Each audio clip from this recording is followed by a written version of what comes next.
Ndabaramukije cane bakunzi ba Ntambwe Idahita TV na cane mwebwe musanzwe mukurikirana kino kiganiro utuntu n'utundi gisanzwe gicishwa kuri runo rubuga rwitwa Ntambwe Idahita TV.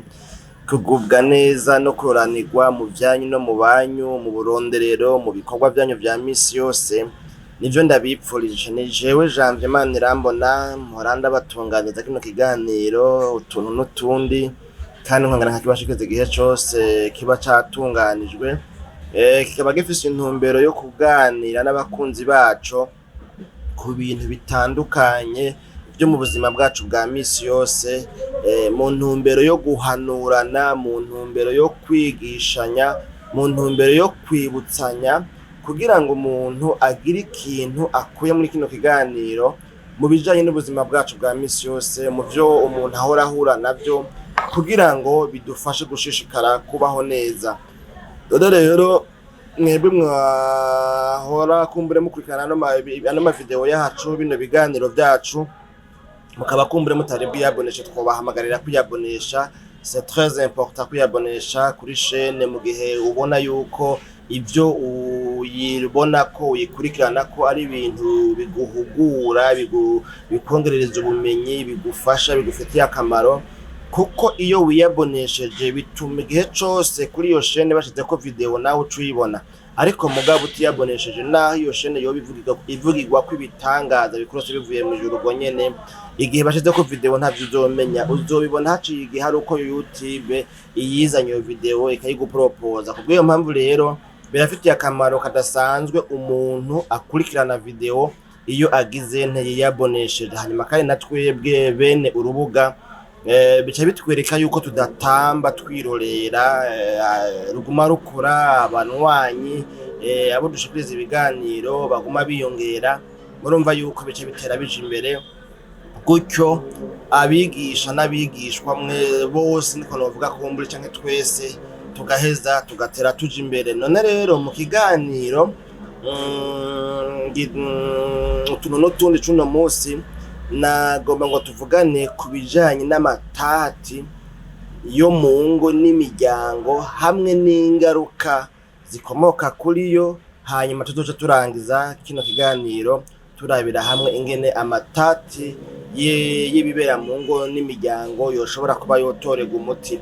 Kino kiganiro ngomba kukibashikiriza mu duce tubiri. Agace ka mbere ngomba tubice hirya no hino tubivugane ko muri rusangi, hanyuma agace ka kabiri tuzoca turabira hamwe rero kumbure ibizoba bisigaye, turabe ayo matati n'ayahe, ahanini mu vy'ukuri aterwa n'ibihe, hama vyoturega umuti gute.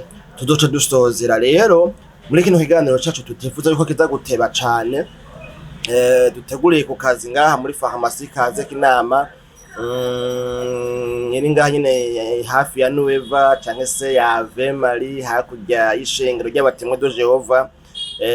Niko kazi ni kwibarabara, birashoboka mukaba mwokumva mwayandi majwi, amasone, imiduga irengana, no kuvyihanganira, ariko twizere yuko bitaza gusumbya ubushobozi irijwe turiko turakoresha mu kubashikiriza kino kiganiro. Twabigize gutya mu ntumbero yo kugira ngo turabe yuko tutorera amaboko, kubera yuko uyu mutima, ibi vyiyumviro, ibi vyipfuzo, n'uyu mwete wo gusangira n'abakunzi ba Ntambwe Idahita TV ibiganiro bitandukanye, twashatse yuko tutoguma tureza amaboko ngo tugume twicaye uko nyene, tugume tubibitse uko nyene, kuko hariho ibintu bitari bike bibitswe mu makaye kuva za 2019 2018 twagiye twandika igihe bino bintu vyariko biraguka mu mutima. None rero ni kubw'iyo mpamvu rero twahisemo kuraba yuko mu gihe gikwiye no mu kidakwiye, umwanya wabonetse utabonetse, tugerageza twaraba igihe cyose bishoboka, naho kumbure amakondisiyo twoba tubikoreyemwo atari yo twategerezwa kubikoreramwo, ariko mugabo umuntu agerageza kugira kuguma asatira, kuko niyo umuntu abiryamitse ukoyi naho nyene nta nyungu ivamwo.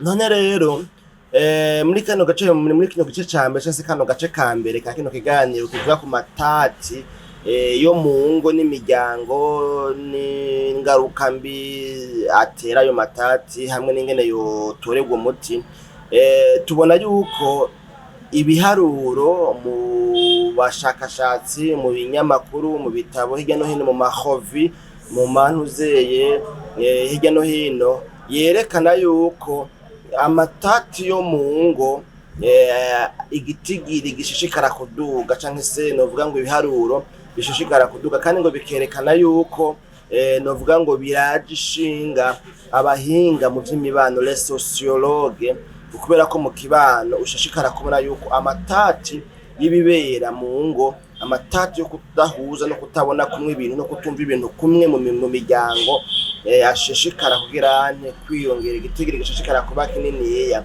hanyuma kandi bakavuga yuko ayo matati igituma araje ishinga novuga ngo abahinga mu vy'imibano uburongozi abatware abantu hirya no hino batandukanye nuko ayo matati asanzwe afise ingaruka mbi ku magara y'umuntu we ubwiwe mbere no ku magara ngo yo mu mutwe santé mentale kuko murumva nyene iyo habaye amatati habaho kumbure ingaruka mbi ku magara y'umuntu ukuntu aranda umutsi ukuntu atuntura ukuntu agira akabonge ukuntu usanga harimwo uwarenganijwe canke se uwabaye maltraité yafashwe nabi ivyo nibaza yuko ntawo bitebamwo cane murumva yuko ingaruka mbi zitegezwa kuhaba haba ku magara yo mu mutwe haba no kubijanye no kubaho neza le bien-être des individus kubijanye n'ingene umuntu ashobora kubaho neza iyo habaye amatati urumva vyanka vyakunda hari habagwa mu mporero hariho abo kumbure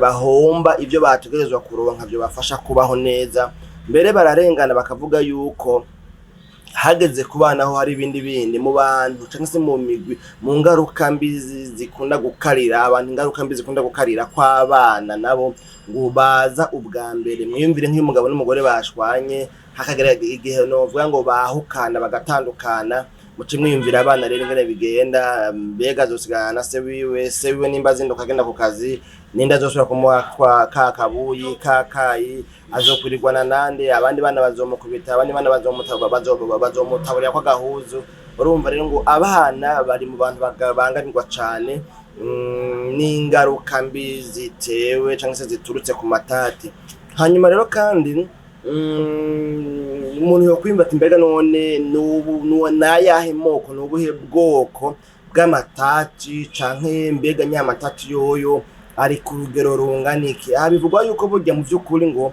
amatati yo mu ngo n'imiryango ngo agwiriye cane mu kibano ngo aho ngo usanga ayo matati ashobora gutangura ngo ari ibintu novuga ngo no kudahuza no gushwana bisanzwe ibintu by'amadispute bagashwana ugasanga kumbure babwiranye nabi mugabo bikaduga bikaja ku tension bavuga ngo a de tension le plus grave et prolongée bikaduga bikagera ku rugero rw'uko umuntu cyangwa se abantu bashwana umutsukaranda ntibacana ubaka bakarara bicaye bakagiriranira nabi kandi ibyo ngo turetse kuvuga yuko ngo bigera ku rugero ngo rwo hejuru rurenze hagera igihe rero ngo biba prolonge no kuvuga biba igihe kininiya biba igihe kirekire ugasanga ni amatati amaze igihe kirekire ni ukutumvikana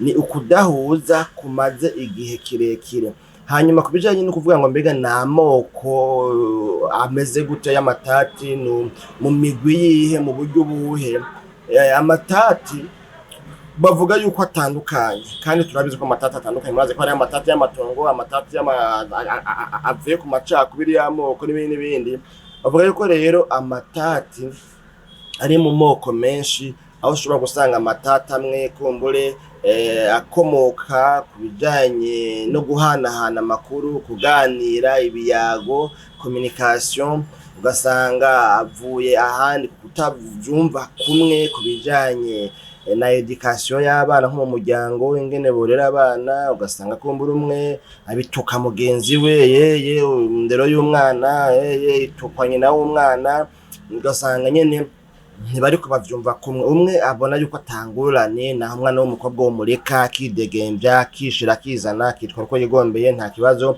mugabo wundi we bakabona kure akabona yuko ejo canke hirya y'ejo azotwara inda y'indaro, bizogenda ukuntu ugasanga nyene ibintu nyene nk'ivyo. Rero ivyo bintu co kubaho umengo abantu ntibavyumva kumwe, hariho des accords sur l'éducation des enfants. Hanyuma kandi amatata ashobora no gukomoka ku bijanye n'ibibazo financiers, des questions financières, ibibazo vy'ubutunzi, ingene amahera akoreshwa, ingene bayajera. Umwe avuga ngo dukora ibundi nawe ati wapi, yeye amahera navunikiye uku. Mu bisanzwe iki kibazo kirahambaye c'ingene itunga ry'umuryango rikoreshwa, rizigamwa. Ugasanga kumbure hariho ibyo badahurizako, umwe ugasanga arasesagura, uwundi ugasanga ntasesagura, umwe ugasanga afasha abiwabo gusa, mugabo uwundi nawe yashaka ko bafasha bose, canke uwundi nawe ugasanga nta n'umwe ashaka ko bafasha. Ibintu nyene nk'ivyo. Turetse n'ivyo rero harabaho n'ibindi vyinshi ku bijanye n'ingene abana ngo kumbure ngo bobagarde, borerwa, bozigamwa, bofashwa inyuma ya separation, iyo bibaye ngombwa hakabaho divorce. Ivyo ni ku bijanye rero na fréquence et type de conflit, ni amoko y'amatati n'urugero agize ariko ukuntu bigenda bigira ntibiduga bihereye ku madispute, ku gushwana, ku kutavyumva kumwe, ku gukomanya amahembe. Hahandi bavuga ngo ntazibana kidakomanya amahembe. Ntibikunda yuko hari abantu habura uruntu amatata arahaba, yama yabaye, mugabo ikibazo gikomeye ni ingene umuntu ayajera, umuntu avyitwaramwo, ingene umuntu abikora. Mbega bitorerwa umuti gute? Ikibazo gihambaye si kubera amatati aba, ahubwo ikibazo gihambaye ni ingene mbega umuntu avyifatamwo, umuntu avyitwaramo gute, umuntu atorera umuti gute biba vyabaye. Iyo habayeho novuga ngo ryaberere yaze, iyo habaye novuga ngo gukomanya amahembe, ko atazibana zidakomanya amahembe, mbega bice bigenda gute? Bibiliya niyo hari ahantu nasimye ivuga ngo nimwaraka ntibikabakoresha icaha, ngo kandi ngo izuba ntirirenge mukiratse. Urumva ko na Bibiliya yerekana yuko umuntu ashobora kuraka, ashobora gushavura, ashobora kugira nte kumva ko umutsi uranze, ariko mugabo none umuntu ngo ntirirenge, izuba ntirirenge umuntu akiratse.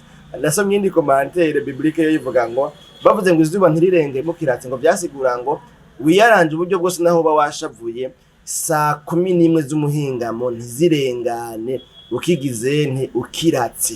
Ushavure kuko gushavura birabaho, ariko gerageza uburyo bwose. Icambere, iryo shavu ntiri gukoresha icaha, ntufate decision izananye mu ishavu. Ubwa kabiri, uyaranje ucuga ngo ni saa 11, saa 11 ntirenge, iryo shavu urirarane. Nuko hanyuma rero twavuze yuko amatati iyo mu ngo n'imiryango agira ingaruka mbi ku buzima bwo mu mutwe, ku magara yo mu mutwe.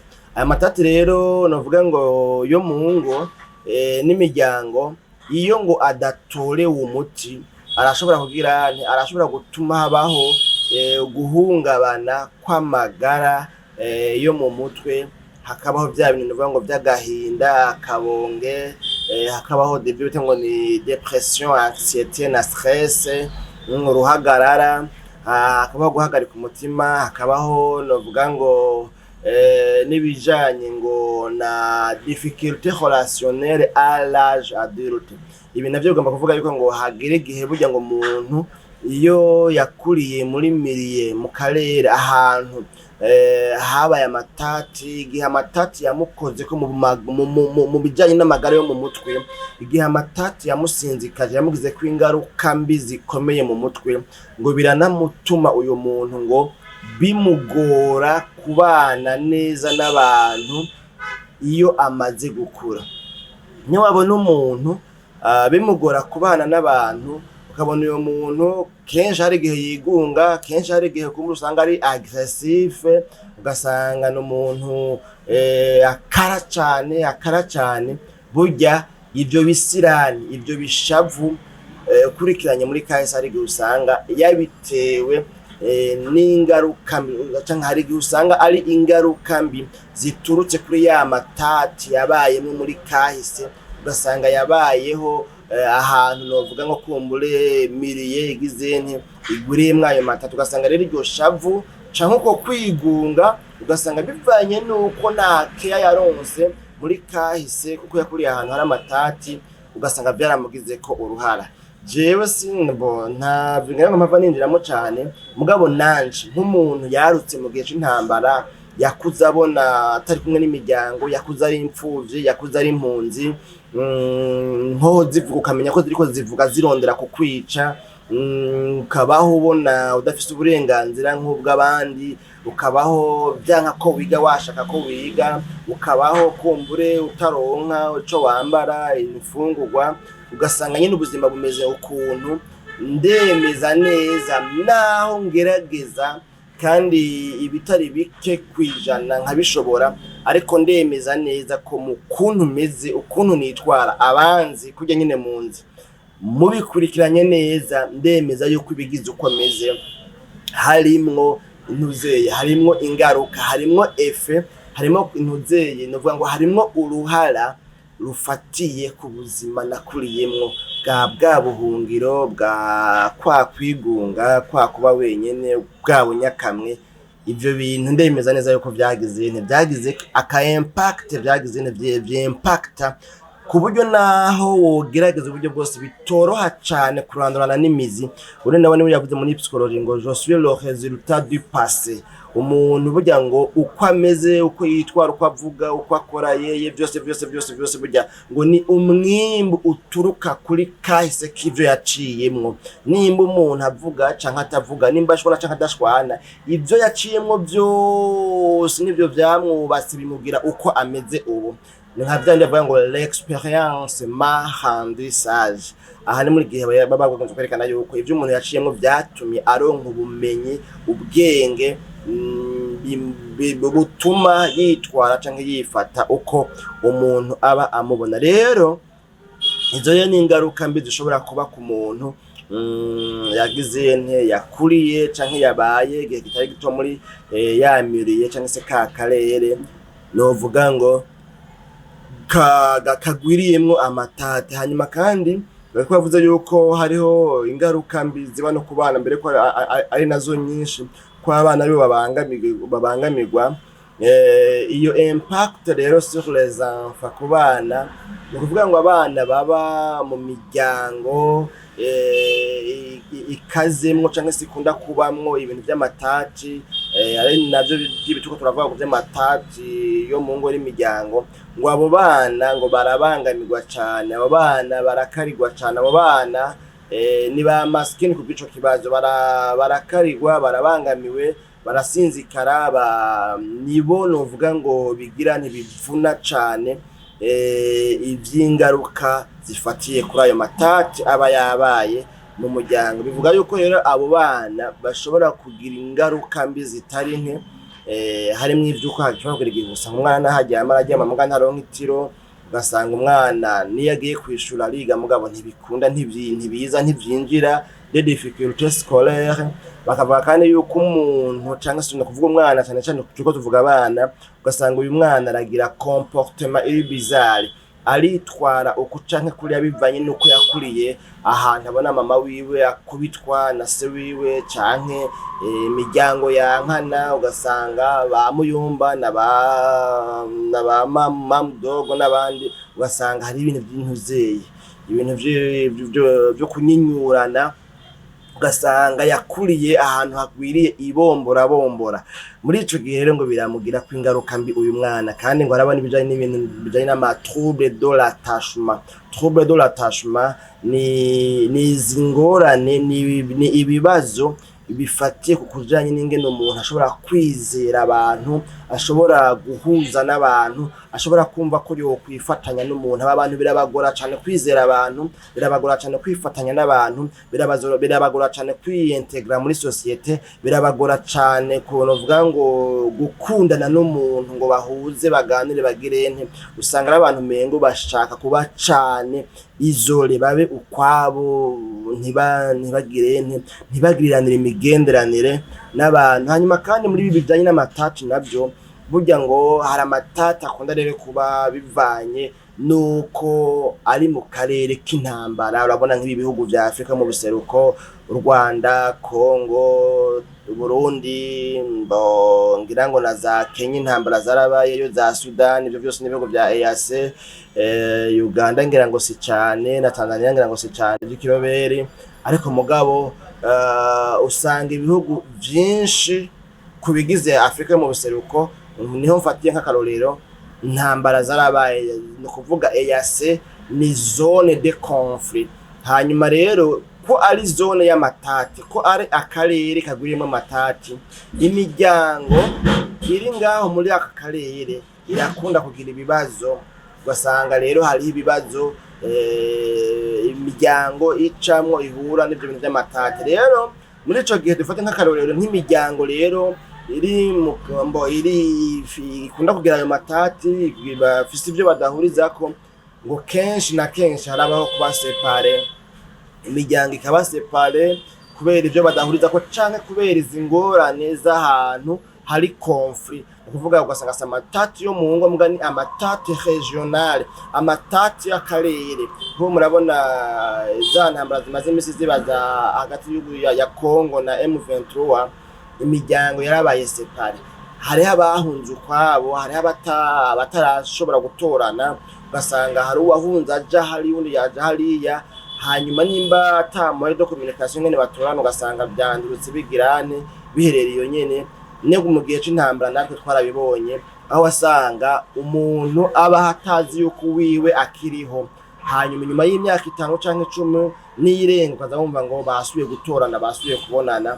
Iyo myaka yose banyimaze batazi yuko uyo muntu ari muzima. Rero abantu baba ahantu hakarigwa n'amatata, ahantu hari novuga ngo amatati y'akarere, intambara, urwimo n'ibindi, imiryango irabasepare, imiryango iratandukana canke ikiyunguruza, ikaba deplace, bagahunga mu yandi majambo, bakavaho bahora baba bagahungira ahandi. Hanyuma kandi muri ico gihe baraba confronté à des violences, barasinzikazwa, barahura n'ibibazo novuga ngo byo guhohoterwa, barahohoterwa mu buryo bumwe canke ubundi.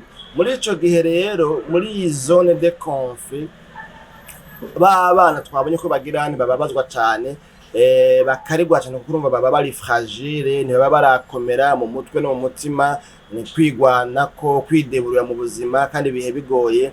Aba rero ngo n'ubundi ngo bari expose cyane gose kuri ayo manuze, kuri ayo ma violation grave, kuri iryo hohoterwa rikomeye cyane ribera mu turere turimwo amatatu, turimwo intambara, turimwo urwimo, ngaho ushobora gusanga mbere wanashaka ugasanga barabaye recruté par ama groupe armé, ibintu by'ibiroberi n'ibindi, les enlèvements, bagatwagwa, ugasanga umwana bamutwaye, kumbure nka bya binuza wumva ngo kugira ngo tugusubize umwana wawe yo nuko tanga amahanga no ugasanga umwana yatwawe, bamutwaye, bamunyuruje. Voilà ijambo ryo kunyuruzwa. Ugasanga harabaho ibijanye n'ama violence sexuelle, ibintu byo gufatwa ku nguvu, ibintu nyene nk'ibyo. Murumva rero iyi ni nuzeye, ni rubrique iri kitwereka amatati, ingorero n'imiryango dushobora kubamwo.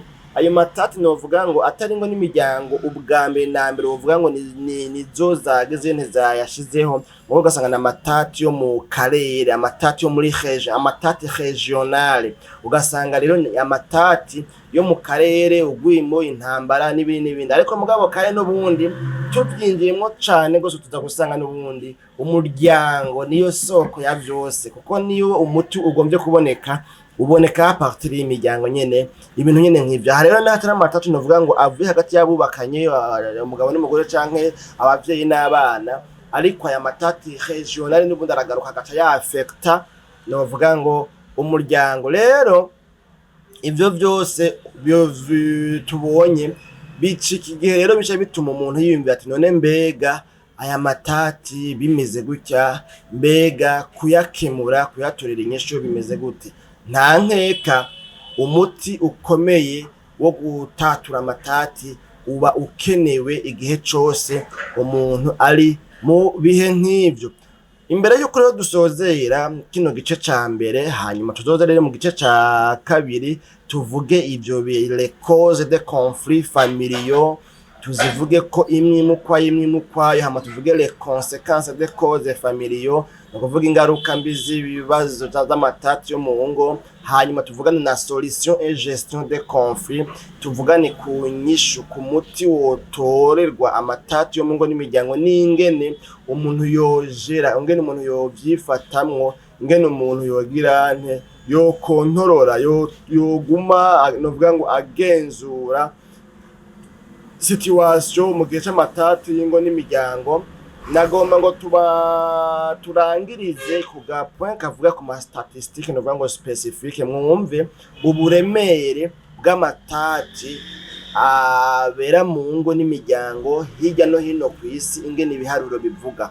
Ngaho ivyo nashoboye kuronka bavuga ngo mu gihugu c'Ubufaransa ngo nko mu mwaka w'ibihumbi 2019, murumva si kera cane, ngo ibice 44% novuga ngo vy'abantu bitwaye des plaintes pour violence physique ou sexuelle, no kuvuga ibice 44% vy'abantu bitwaye mu butungane, bitwaye kubera yuko bahohotewe, no kuvuga baborejwe igufa canke bahohotewe mu buryo bw'imibonano mpuzabitsina, no kuvuga bakorewe ivyamfura mbi. No kuvuga ngo ico gitigiri c'ibice 44% ngo cari cerekeye ama violence intrafamiliale. Bavuga ngo rero muri uyo mwaka wa 2019 ibice 44% vy'abantu bitwaye mu butungane, bitwaye kubera yuko baborejwe igufa, bahohotewe, bafashwe ku nguvu, ngo ivyo bice 44% ngo vyari vyerekeye ihohoterwa ribera hagati mu miryango intrafamiliale.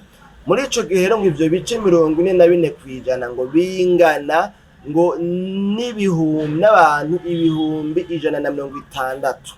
Muravyumva, mu mwaka umwe habonetse abashika ibihumbi 160 mu gihugu kimwe c'Ubufaransa bahohotewe mu buryo bwo kuborezwa igufa, gukubitwa, kugirirwa nabi, canke mu buryo bwo gufatwa ku nguvu, no kuvuga imibonano mpuzabitsina, kwa kuntu usanga umugabo afashe ku nguvu umwana abiwe, umukozi wiwe, canke mu kazi uwakoresha agarondera ingene yomufata ku nguvu, ibintu nyene nk'ivyo. Murumva yuko ico gitegetse gitoya asanga ibice 44% vy'abantu bagize bitwaye bavuga ko baborejwe igufa, bakubiswe, bagiriwe nabi, canke bakorewe ivyamfura mbi mu bijanye n'imibonano mpuzabitsina, asangwa ivyo bice 44% vy'abantu bitwaye byari bigizwe n'abantu n'ibibazo byo mu ngo n'imiryango. Murumva yuko amatati yo mu ngo n'imiryango afise ikintu kidasanzwe mu bitigiri vy'ibibera hirya no hino ku isi. Bavuga kandi ngo mu bihugu biberamwo intambara, urwimo, intambara, ibintu nyene twamye tuvuga za EAC n'ahandi, bavuga yuko abarenga cyangwa se igitigiri kirenga ibihumbi 300 c'abahohotewe kandi ku rwego runini, plus de 300,000 violations graves, bagize vyakozwe ku bana. Urumva ihohoterwa canke se ko hahotewe, novuga ngo canke hakozwe ibyaha byo guhohotera, byo gusinzikaza umuntu agateka kazina muntu, byo guhohotera agateka kazina muntu, byo guhonya agateka kazina muntu, ibiharuro birenga ibihumbi 300 vyose vy'abahohotewe vyakorewe, novuga ngo abana mu bihugu birimwo intambara ngo muri iyi myaka ishika 18 irenganye. Ivyo ni ibiharuro vya UNICEF. Nuba ni UNICEF yemeza yuko mu bihugu birimwo intambara, mu bihugu birimwo ugwimo, ngo abarenga no kuvuga mani majambo, abana barenga ibihumbi 300 bagize bashoboye guhohoterwa, bashoboye guhura n'ingorane zihuye no kuborezwa igufa, zihuye no gufatwa ku nguvu n'ibindi. Murumva yuko ivyo byose n'ama conflit, ni amatati, intambara, ibintu nyene nk'ivyo. Hanyuma kandi ngo kubana ngo naho ngo harabaho kwicwa, ugasanga abana barishwe ibintu nyene nk'ivyo bavuga ngo hagati y'umwaka wa 2005 n'umwaka wa 2022 entre 2005 et 2020 no kuvuga hagati y'iyo myaka ibiri umwaka wa 2005 n'umwaka wa 2022 ngo n'imiburiburi abana ibihumbi 120 barapfiriye mu ntambara zabaye mu karere karimwo intambara canke barayishwe no vuga ngo bageze bahitanywe n'ibibazo bifatiye ku matati n'ubundi yo ni UNICEF ishishikara ivyemeza muri ico gihe ngo urumva yuko ngo n'imiburiburi ngo baharuye ngo ku munsi basanga muri iyo myaka iri hagati ya 2005 na 2022 ngo baca basanga rero ngo n'imiburiburi ngo moyenne hapfuye canke se hishwe abana bashika 200 ku munsi kwisi yose. Murumva yuko ibi bitigiri rero atari bitoya, ari nayo mpamvu rero twahise mugirane kubaganirira kuri aya matati yo mu ngo n'imiryango. None rero bakunzi b'ikiganiro utuntu n'utundi, tugomba tugarukize ngaha kino gice cacu cuno munsi, tuzogaruka mu gice ca kabiri ca kino kiganiro kugira ngo rero turabire hamwe ibibindi tubabwiye. Tuzorabira hamwe ibitera cyangwa se ibituma habaho amatati mu ngo n'imiryango. Hama duce turabira hamwe ingaruka mbi zituruka cyangwa ziterwa n'amatati y'ingo n'imiryango. Tuzinjiremo neza na neza kubera ko uya twavyinjiyemo cyane. Hanyuma tuzoca turabira hamwe n'ingene umuntu yotorera umuti ibi bibazo cyangwa se aya matati yo mu ngo n'imiryango. Murumva rero ko ibintu bisigaye nyuma navyo nyene bikomeye kandi bihambaye, kuko birimwo n'umuti wa buri ngwara yose ifatiye kuri ano matati yo mu ngo n'imiryango. Mwakoze rero kudukurikirana, mwakoze kuduha umwanya wanyu, tubashimire cyane, muri abantu beza. Tubahamagarire kandi kwiyabonesha. Kutiyabonesha biratuma uhomba amavideo dushirako, ariko wiyabonesheje naho amavideo yose dushirako nta kibazo azogushikira, uzoyabona. Kandi gutyo natwebwe duca tubona yuko tutayaga twirorera, tudatamba twirorera, dufise abo dushikiriza ibiganiro kandi bishishikara kugira ante kubashikira. Hanyuma bisigaye ivyimviro byanyu, interererano yanyu murashobora kuyidushikiriza muri commentaire canke mukaraba WhatsApp zacu ngaho oya ku mwidondoro wa runo rubuga canke ku mwidondoro w'iyi video. Buri video yose uravye haba harimo description irimwo nimero yacu ya WhatsApp canke description y'iyi chaîne. Uravye urabonamwo inimero zacu, hanyuma ugashobora kutuganiriza ukatubwira ivyimviro vyawe nico wifuza yuko twofashanyamwo. Nuko rero murakoze. Kino kiganiro cuno munsi utuntu n'utundi naha kigarukiye, cari giteramishijwe na jewe Jean Imana Irambona. Naho ubutaha mu kiganiro utuntu n'utundi c'ubutaha.